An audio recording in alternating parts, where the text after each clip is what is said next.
show called Battle Dome. And it was like American Gladiators on steroids. Okay.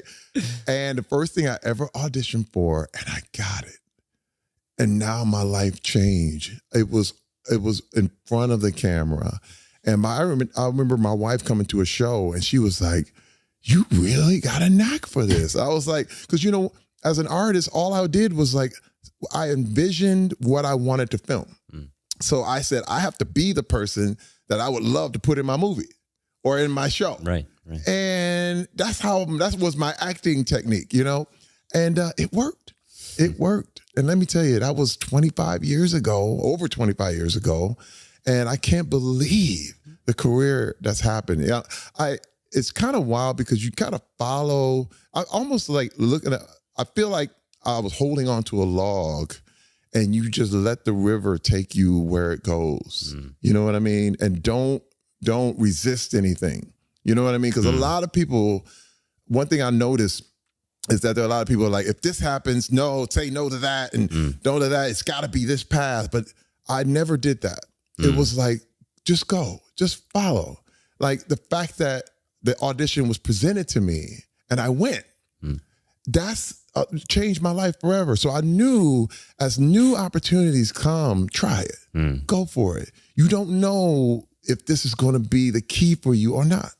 Terry, that reminds me of something you said about Arnold Schwarzenegger from working with him. You mentioned that he encouraged you to try everything. Yes. Drama, comedy, horror, all sorts of films. Yes. But I wanted to ask, what was an opportunity that you went after that scared you the most? It's funny you would mention Arnold Schwarzenegger because I have a story about that. It's funny because the first time I got a movie role, it was a movie called The Sixth Day with Arnold Schwarzenegger. It was giant. It was $100 million movie shooting in Vancouver.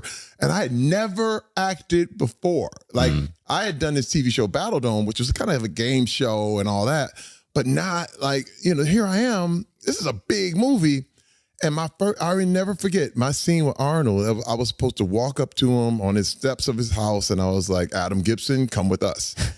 And I walked up there and Arnold turns around, looks me in my face, and I'm like, and I didn't say a word. I couldn't speak. And something magically went wrong with the camera. And they were like, "Oh, we got to reset. I'm sorry, we got to reset." And I remember pulling myself to the side and I was like, "Terry, do you want to go back to doing security? You want to go back to sweeping floors? Hey, man, I know you're scared, but do it anyway. Do it, do it, do it. You have no other recourse here. Your family, your future, your kids, everything is hinging on this moment right now." And when they started and then they started up again, and I was like, "Adam Gibson, come with us." And he was like, "I like this guy. He's really good. He comes with the heat, you know." And I was like, after that, I knew to go in. Like, because you're going to be afraid. You're going to be scared. But I learned also there's a big difference between fear and excitement. Fear and excitement feel exactly the same. And you have to know the difference. If you're fearful, you tank, you stop. But if you feel those bubbles and you decide that you're going to be excited, you get better. It becomes your performance rises. So I took all those bubbles and started to understand I'm excited. I'm not fearful. I'm excited. And all of a sudden that changed everything for me. And I mean, it became where I didn't want to run from the camera. Even though I may feel fearful or I know, no, it's excitement. You're excited. Don't be scared. And all of a sudden, everyone gets on board with you. It's amazing. I heard this story. Everyone knows that famous scene in White Chicks Yes. where, it's epic. I feel like I've played that video so many times. How did you know? I love this song. Making my way downtown, walking sad, and I miss you. And now I wonder. I heard you did that in one take, Terry. That's right. Well, take me through that moment. How did that happen? Well, you have to understand, I was in my hotel room practicing that probably for a month straight, right?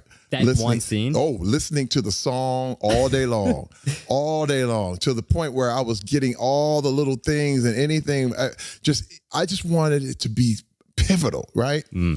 And when I sat in that car and they started filming, I was like, please just run the camera because I'm ready to give it up. And the moments when, they discovered that whole little, it was just flowing.